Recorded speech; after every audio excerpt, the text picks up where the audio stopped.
মুহূর্তে সবথেকে বড় খবরের দিকে নজর রাখতেই হচ্ছে। সিবিআই তলব পেয়ে সিজিওতে বিরূপাক্ষ বিশ্বাস, এই মুহূর্তের বড় খবর।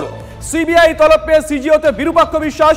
সন্দীপ ঘোষ ঘনিষ্ঠ চিকিৎসক এই বিরূপাক্ষ বিশ্বাস, তাকে সিজিও কমপ্লেক্সে হাজির হতে নির্দেশ দেওয়া হয়েছে। তিলোত্তমা ধর্ষণ খুনের মামলায় তলব করেছে বিরূপাক্ষ বিশ্বাসকে কেন্দ্রীয় তদন্তকারী সংস্থা, যেমনটা জানা যাচ্ছে মঞ্জিরা। একদম ছবি দেখাচ্ছি আমরা, এক্সক্লুসিভ সেই ছবি। বিরূপাক্ষ বিশ্বাস, যাকে নিয়ে গত কয়েকদিন ধরে রীতিমতো শোরগোল এবং রীতিমতো তুলকালাম হাজারো অভিযোগ। পুজো যেমনই হোক, বাড়ি কিংবা বারোয়ারি, পুজো মানে প্রিয় গোপাল বিষয়ী। কলকাতায় আর জেলায় জেলায়।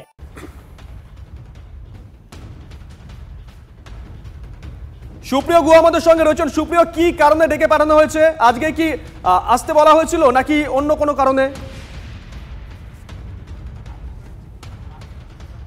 শুভজিৎ, দেখো, এখনো পর্যন্ত আমরা যেটা সিবিআই সূত্রে জানতে পারছি যে গতকালই বিরূপাক্ষ বিশ্বাস তাকে সিবিআই এর তরফ থেকে জিজ্ঞাসাবাদের জন্য জানানো হয়। এমনকি তাকে আজকে সকাল 10টার মধ্যে সিজিও কমপ্লেক্সের যে সিবিআই দপ্তর রয়েছে সেখানে সশরীরে এসে হাজিরা দেওয়ার নির্দেশ দেওয়া হয়। এবং সেই মতোই আমরা যেটা দেখলাম যে সকাল 10টা বাজার কিছু সময় আগেই 9:55 নাগাদ বিরূপাক্ষ বিশ্বাস চিকিৎসক তিনি এসে সিজিও কমপ্লেক্সের সিবিআই দপ্তরে পৌঁছেছেন এবং আজকে তাকে জিজ্ঞাসাবাদ করা হবে। এবং এক্ষেত্রে যেটা সব থেকে তাৎপর্যপূর্ণ যে তিলোত্তমা খুন এবং ধর্ষণের মামলাতে এবার সন্দীপ ঘোষ চিকিৎসক, যাকে নিয়ে কিন্তু ইতিপূর্বেই বিতর্ক তৈরি হয়েছিল, কারণ ঘটনার পর যখন দেহ উদ্ধার হয়েছিল এবং তার পরবর্তীতে সেমিনার হলের যে সমস্ত ছবি সামনে এসেছিল সেখানে কিন্তু সন্দীপ ঘোষ ঘনিষ্ঠ দুজন চিকিৎসককে দেখা গিয়েছিল এবং জানিয়ে কিন্তু প্রশ্ন উঠেছিল বিভিন্ন মহলে যে কিভাবে এত বড় একটা ঘটনা ঘটে যাওয়ার পর, যেখানে ফরেনসিক এক্সপার্টরা রয়েছেন, পুলিশের তদন্তকারী অফিসাররা রয়েছেন, সেখানে এই এবং সেদিন সেই সেমিনার রুমে বিরূপাক্ষ বিশ্বাস অভিজ্ঞরা কি করছিল, এই প্রশ্নটা জোরালো ভাবে সামনে এসেছিল। আমি তোমার কাছে আসবো, যখন এই বিরূপাক্ষ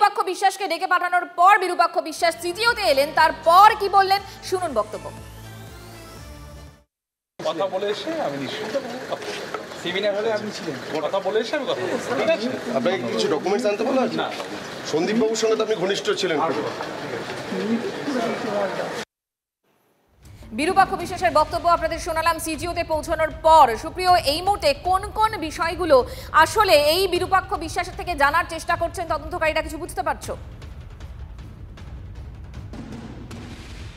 মঞ্জিরা, তোমাকে প্রথমেই যেটা বলবো যে বর্ধমান মেডিকেল কলেজের প্যাথোলজির সিনিয়র রেসিডেন্ট ছিল এই বিরূপাক্ষ বিশ্বাস এবং ইতিমধ্যেই কিন্তু তাকে সাসপেন্ড করা হয়েছে এবং তার বিরুদ্ধে তদন্তের জন্য 7 সদস্যের তদন্ত কমিটি, স্বাস্থ্য দপ্তরের তরফ থেকে 4 সদস্যের তদন্ত কমিটি গঠন করা হয়েছে এবং আগামী 7 দিনের মধ্যে সেই রিপোর্ট জমা দেবে। তবে আজকে তাকে সিজিও কমপ্লেক্সে সিবিআই দপ্তরে কেন তলব করা হলো এই তিলোত্তমা খুন এবং ধর্ষণের মামলাতে?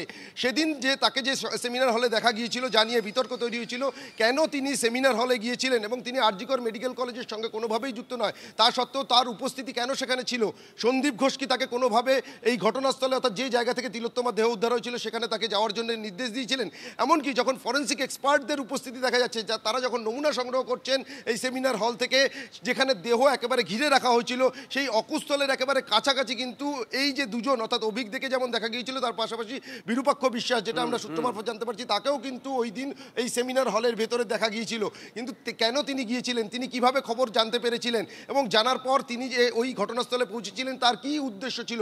কোনোভাবে কি, যেহেতু সন্দীপ ঘোষ ঘনিষ্ঠ এই বিরূপাক্ষ বিশ্বাস চিকিৎসক, সেই জায়গা থেকে কিন্তু প্রশ্ন উঠছে যে, বা তদন্তকারীরা যেটা জানার চেষ্টা করবেন বলে আমরা যেটা সূত্র মারফত জানতে পারছি, কোনোভাবে সন্দীপ ঘোষের নির্দেশেই বিরূপাক্ষ বিশ্বাস। আসবো তোমার কাছে। এই মুহূর্তে টেলিফোনে আমরা যোগাযোগ করেছি বিশিষ্ট চিকিৎসক ডক্টর সুবর্ণ গোস্বামীর সঙ্গে। ডক্টর গোস্বামী, শুভজিৎ আর মঞ্জিরা রয়েছে স্টুডিও থেকে। আপনি তো শুনলেন বিষয়টা, বিরূপাক্ষ বিশ্বাসকে সিজিওতে ডেকে পাঠিয়েছে কেন্দ্রীয় তদন্তকারী সংস্থা, দেখছেন কিভাবে বিষয়টা? দেখুন, বড্ড দেরি করেই ডেকে পাঠালো সিবিআই। আমরা বহুদিন ধরে বলে আসছি, এমনকি গত 25শে আগস্ট আমরা চিকিৎসক সংগঠনগুলো মিছিল করে গিয়ে সিজিও কমপ্লেক্সে পড়ে এসেছি। যদি এই আজকে শুনছি অভিককেও ডেকে পাঠিয়েছে, আর অভিক ডেকেও ডেকেছে, বিরূপাক্ষ বিশ্বাসকেও ডেকেছে। এদেরকে ডাকলে সিবিআই অনেক সঠিক ডিরেকশনে আরো আগেই যেতে পারতো, এত সময় হয়তো লাগতো না। এখন ডাকার শুধু দেখে নামকাওয়াস্তে জেরা যদি করে যারা ছেড়ে না দেওয়া হয়, কারণ হচ্ছে এদের সাথে গভীর যোগ আছে এই ঘটনার এবং তথ্য প্রমাণ লোপাটের, এটা প্রত্যেকেই জানে, ইটস ওপেন সিক্রেট নাও।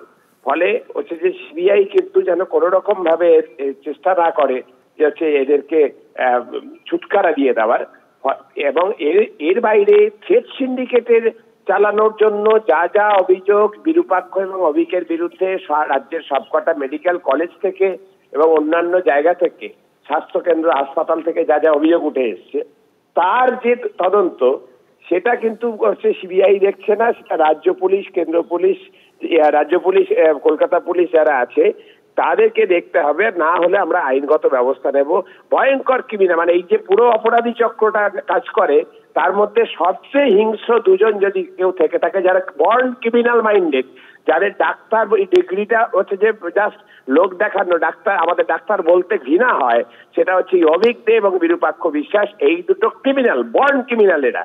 তার হচ্ছে এদের যা কাজকর্ম, আপনার কি মনে হয় মানে বিরূপাক্ষর কাছ থেকে জিজ্ঞাসাবাদ করে তদন্ত কোনো ক্লু পেতে পারে সিবিআই? তদন্তে ক্লু সাহায্য করবে কিনা জানি না। সাহায্য না করলে অভিক এবং বিরূপাক্ষ দুজনেরই নার্ভো অ্যানালিসিস করা দরকার। হচ্ছে থার্ড ডিগ্রিতে এখন আর দেওয়া বোধহয় উঠিয়ে দিয়েছে, নাহলে থার্ড ডিগ্রি দিলেও কাজ হতো, কিন্তু হচ্ছে যে তা যদি উঠে যায় তাহলে এদের দরকার হলে নার্ভো অ্যানালিসিস করা দরকার। আপনার ভয়ঙ্কর মিথ্যাবাদী, ভয়ঙ্কর ক্রিমিনাল এরা, বর্ন ক্রিমিনাল। এদের কিন্তু হচ্ছে যে ওই জিজ্ঞেস করবে আর সুর করে বলে দেবে এই মেটেরিয়াল কিন্তু এরা নয়। সিবিআই এটা যেন ভুলে না যায়। ধন্যবাদ ডক্টর গোস্বামী।